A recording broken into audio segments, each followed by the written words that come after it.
மகளிர் அரணை உருவாக்கி தேசத்தை வலுப்படுத்தும் நோக்கில் நியூஸ் ஃபர்ஸ்டினால் நேற்று ஆரம்பிக்கப்பட்ட சமூக பணி நாட்டின் 20 பகுதிகளில் இன்றும் முன்னெடுக்கப்பட்டது.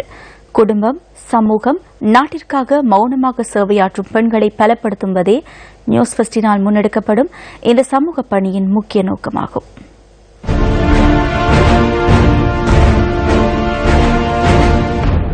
உலகின் அசைவை உடலில் சுமந்து படைக்கும் தேவ வடிவே. நியூஸ் ஃபர்ஸ்டினால் நேற்று ஆரம்பிக்கப்பட்ட மகளிர் அரணை உருவாக்கும் சமூக பணியின் 2ஆம் நாளான இன்று யாழ் கண்ணாத்தட்டி பகுதியில் மகளிர் அரண் உருவாக்கப்பட்டது.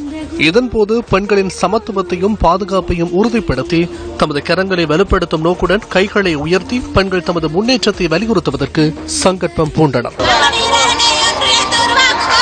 இதனைத் தொடர்ந்து பெண்கள் எதிர்நோக்கும் பிரச்சினைகள் தொடர்பில் ஆராயும் கருத்தரங்கு ஆரம்பமானது. இதன்போது பெண்களின் உரிமைகள், பாதுகாப்பு மற்றும் அவற்றுக்கான சட்ட ஆலோசனைகள் வழங்கப்பட்டன. மகளிர் அரணை உருவாக்கி தேசத்தை வலுப்படுத்தும் நியூஸ் ஃபர்ஸ்டின் முயற்சியின் மற்றொரு கட்டமாக யாழ் கொட்டடி பகுதியில் உள்ள வீடுகளுக்கு சென்று பெண்களின் சமத்துவத்தையும் பாதுகாப்பையும் உறுதிப்படுத்தும் வகையில் விழிப்புணர்வு நடவடிக்கை ஒன்று முன்னெடுக்கப்பட்டது.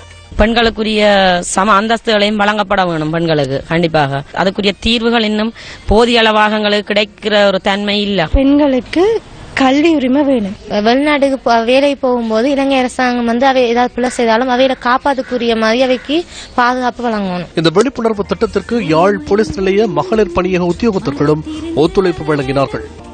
இதேவேளை மகளிர் அரண் அமைக்கும் திட்டத்தின் மற்றொரு கட்டம் கதிர்காமத்தில் இன்றைய தினம் முன்னெடுக்கப்பட்டது. பெண்களை பலப்படுத்தும் இந்த சமூக பணியை நியூஸ் ஃபர்ஸ்ட், சக்தி, சிரச, இலங்கை போலீசார், மாகாண மற்றும் உள்ளூராட்சி மன்ற அமைச்சு, மாவட்ட செயலகங்கள் மற்றும் பிரதேச செயலகங்கள் ஆகியன இணைந்து முன்னெடுத்துள்ளன.